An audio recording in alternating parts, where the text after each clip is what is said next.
So Crestron made this to distribute high quality audio to multiple parts of an office space or a house. There's all these ports in the back of each of these cards. Essentially, that was one set of speakers or one TV or one receiver. This is a massive bay. This probably cost multiple thousands of dollars when it first came out. I don't know the age of it, but I don't think it's 4K. It is high definition and HDMI, but it's got some age on it based on the outputs and things like that. We try to rehome everything. They go for about $180 on eBay, plus whoever would buy it would have to pay the shipping, and people just aren't interested in paying that kind of shipping, honestly, for dated equipment. So it just sat here and took up a bunch of space. We solved the problem by making it into an educational video. All right, so as you can see, all the slots are taken out.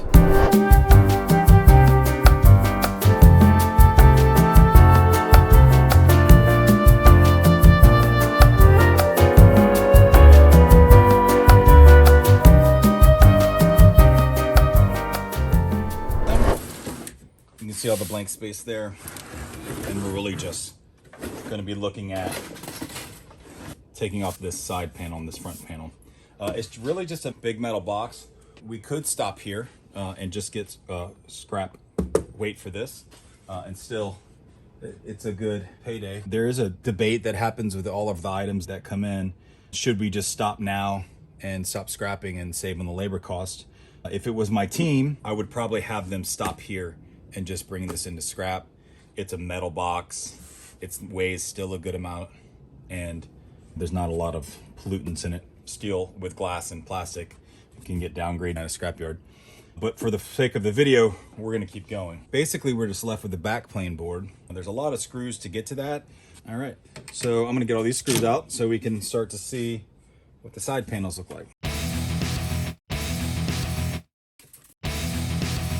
Hear a little click and the bit not really doing what it's supposed to be doing. I'll change out the bit to a different size and see if that's better. The last thing you want to do is strip things. Then they become nearly impossible to get out, and then you're forced to take the speed wrench to it. See if a snub nose works. Very nice. I've gotten to 3 conferences this year for eWaste, and one was in Orlando, one was in Austin, and the other one was Lowville. And I got to see robot arms and AI-driven software that can find the screws, pick out the right bit, take its little arm to and get it. There's multiple thousands of dollars for these robots, but I see labor costs being easily offset in the long run if you had the space to get some of these robots for disassembly. It just makes sense. It could run pretty much 24/7 if it was dialed in enough. There's always needing to have a person on the floor to make sure it's not roasting the whole place. Anyways, random thought about that. They're really cool. This is aluminum. The steel is making it dirty aluminum. I would have my team normally just throw this in dirty aluminum and not sweat it. All right, so we opened up the fan side, and it's a solid wall of fans, and it doesn't look like it's movable. The frame is still pretty sturdy, so it looks like on top we would need to take all these off, so I'm going to do that. Taking a break in the screwing here because I had a thought. Smart businesses measure everything they do. You really can't afford not to know what type of labor cost goes into breaking something like this down. If you're a hobbyist and you're just doing this for fun, ignore everything I'm about to say. If you're thinking about scaling a business and making numbers work and hiring people and getting some help, you have to measure things, right? So right now, desktops is the only thing we break down. Servers sometimes, depending on their age, but not much else. If you're paying livable wages, not much else is even worth kind of breaking down. Just taking out these slot cards was about a break-even point, essentially. Maybe not that dramatic, but things like this usually would just go right to the metal yard. I have a little spreadsheet that was shared with me. Don't know if I'm allowed to say by who, so I won't, but He's really good at what he does, and he's been a great ally of mine. But you essentially time yourself, give yourself an average of 5 desktops or 5 laptops, whatever you want to do. You set your timer on your smartphone and you just go to it. That's the time it takes to select the right tools, put things like heat sinks up, put shelves to the side so people aren't tripping on it. You want the whole thing, not just on the table and then stop just breaking it down. You want the whole process. If I take this shell, once I'm done breaking it down, to an area for scrap, you need to time yourself walking there and coming back. So you time everything, give yourself a fair shake, right? And it's this spreadsheet that feeds in the real prices of commodities, right? Because that's what we deal in, right? Commodities. And based on the copper price and steel price and how much you get from an average desktop, which you should also know, right? It tells you, is it worth breaking this stuff down? Okay, back on. So this is a nice clean aluminum. It is painted. Painted is not going to make something dirty. If a scrapyard is telling you that painted aluminum is dirty aluminum, they're ripping you off. But that's what scrapyards do. Not my scrapyard though. Wink, wink. So we have another top plate. It is aluminum. I'm going to check that it's aluminum by a magnet, a very, very strong magnet, and it is not attracting. So get a little additional value there. Okay, so I'm gonna go ahead and give it a little spin here. I'm gonna Vanna White this little bad boy. Looks like there's a middle layer with some nice power boards on here. So with this new discovery of power boards, the value of me breaking it down does go up. Does it still make it a profitable? Probably not. I'm talking a lot. I'm thinking about what I'm gonna say. I'm taking my time for the sake of the camera. We really could do this a lot faster, but I don't know the answer. You've got to make that decision that is best for yourself and your business. But if I was a pure hobbyist, just doing this to make extra money or to just pick off chips for gold refining, I would definitely break this down. Because 1, it did have some decent chips in it. 2, it takes up a lot of space. And the metal frame, even if it was steel, you were gonna get maybe a couple of bucks, depending on how much you get at your scrapyard. So the things that take up the most amount of space, that costs money. In your shop, whether you can get your head around it or not, your square footage space costs money every second, right? So my rent is X amount of money. I have this amount of space for it. You can do that simple math and say, every day I'm paying this amount of money for this amount of space that this takes up. And if that answer is more than $1, you need to get rid of it. There's something in the mindset of what I see in eWaste, almost like a hoarder mindset. Like, I'm gonna hold things until the price goes up, right? The price has historically gone up, but it sometimes takes years to go up to where emotionally you're ready to sell it, what you think you're ready to let go of. And you're really losing money even if things go the way you want them to go, which is up. It doesn't always go up. Copper goes down. Every day coppers go down, and then it goes back up, and then it goes back down. Same with gold, same with silver, right? If you zoom out, the trajectory hopefully will be up, but it's not always like that, especially with silver, especially with copper. So all of these big items, when they come in, they cost every second you keep it there. Once you can get your head around space is money, right? And to a different extent, space is also time, because how many times you have to move it to get it to a drawer or pick it up and put it somewhere else because it's in the way and you didn't think it was going to be in the way where we put it over here, but people are stepping over it and tripping on it, so now you move it over here. So it also costs you time as well to move things. So we kind of are starting to establish better rules around our shop that we don't even bring in large amount of big items. They just stay outside, right? They go right into the truck. We got a great massage chair. Someone recycled it, said they had the extra part on it, and they said all it needs to be repaired. We said, great, it would be awesome to have a massage chair in our shop. It sat in the corner for a month.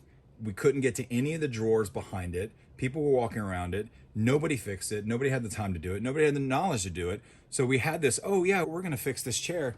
It cost us money and efficiency just having that chair, we let it in. I'm guilty of it. Everyone's guilty of it. Don't feel bad about it. Just always kind of keep that in mind, that space is money, space is time, and it's not just labor cost. All right, so that came off nicely. I'm gonna go ahead and test it to see if it is steel. It is. So this whole fan board or frame, that can just go and wait as is, because our scrapyard buys fans for shred or weight. I wish they sold it for small dirty copper coils, but they do not. And so, all right, so it looks like it's all resting on this bottom. I'm gonna flip it over here. You can see the pile of nice slot cars that we got out of it. It's not nearly as heavy as it was. We had a running joke about this. I was gonna sell it, and then if it didn't sell, I was gonna do a video on it. And then a couple months went by, probably 3 months went by. This has been in like almost the middle of the shop. Clothes have been on it. We ordered some swag. Oh yeah, we got swag. See? Rad Ink Apparel, they're our next door neighbors. They're awesome. They really hooked us up. Silk screening shop that does hats, hoodies, t-shirts, all kinds of great stuff for us. Beanies. Anyways, and I get distracted. This sat in the middle of the floor and we just laughed about it. We'll do it one day. I gotta start practicing when I preach more,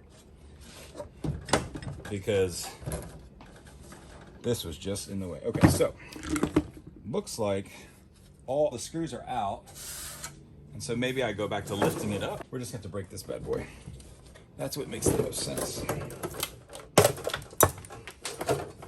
Because there's nuts and bolts and there isn't a way to the other side of them. So I'm not doing it the hard way. They're all like that, aren't they? So our journey might end here if these don't, yeah, they're popping off nice and easy. All right, we got ourselves a back plane. Look at that. That's a nice little back plane board. Nothing really on the back. Some gold pins that are really nice that I'll probably take off. 2 sets of them. They're just plated. Nothing too special, but it all adds up. And we've got some heat sinks here, and they have gold corner BGAs. We got gold corner BGA, gold corner BGA, and then some non-gold corner BGAs right here. Broadcom chips. Some people like to take those. I leave them on.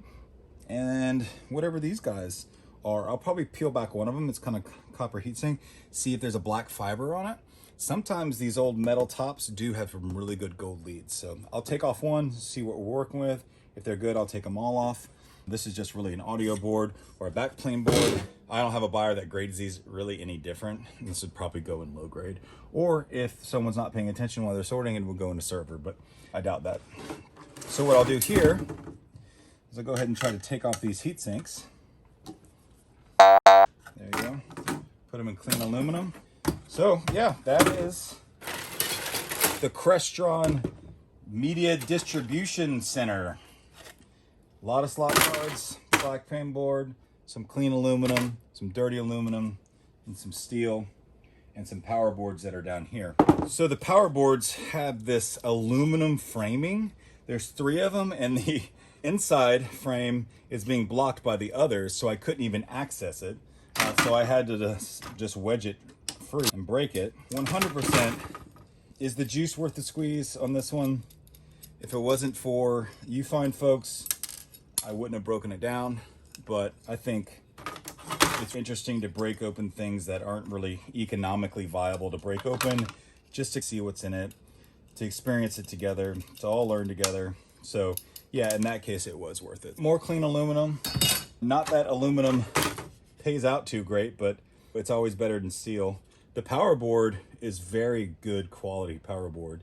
It does have this aluminum plate that it sits on. There is a lot to learn when it comes to working with scrap buyers that we'll be getting more into in the future. Hopefully y'all subscribe and get alerts when we come out with new content, because we're going to be covering all about starting your own waste business and how to source, sort, and sell clean aluminum, trash, and a board. Not a bad board, not a bad power board. A lot of good aluminum. Glad you enjoyed it. I'm assuming you enjoyed it. And I'm working on my outro. Let me know what you think. Originally, I wanted to be like, go forth and be profitable, because I love Star Trek and I love money. But then I was like, it didn't feel natural. I'm not a true like Star Trek. I loved it. I mean, I grew up on it, but I can't quote it. I haven't seen every episode. So then I started to feel like there's a real stardom, a real fandom. I don't want to disrespect them by taking it. Anyways, that gave you an insight into my brain. So I'm trying to work out a couple stuff. So another one is, this is a yard mining channel. It's all about mining gold and mining resources, whether it be reselling copper or commodities from your community in your own backyard or the property that you have. And so I just think just keeping it simple by saying like, keep mining or anyways, I'm still working on it clearly and I haven't figured it out clearly. So today I'm going to say, keep mining. Leave a comment if you have any questions. I'd be happy to help where I can. Keep it positive. I don't know why everyone's so negative in the comments, but I don't mind lining it up like a wiffle ball bat and going to town on it. You know, I can be a jerk too. Okay, edit that out. Leave a comment if you have any questions. Try to keep it positive in the comments. I don't know why people are so negative, but don't be that person. All right, keep mining. Go forth and be prosperous. Damn it, profitable.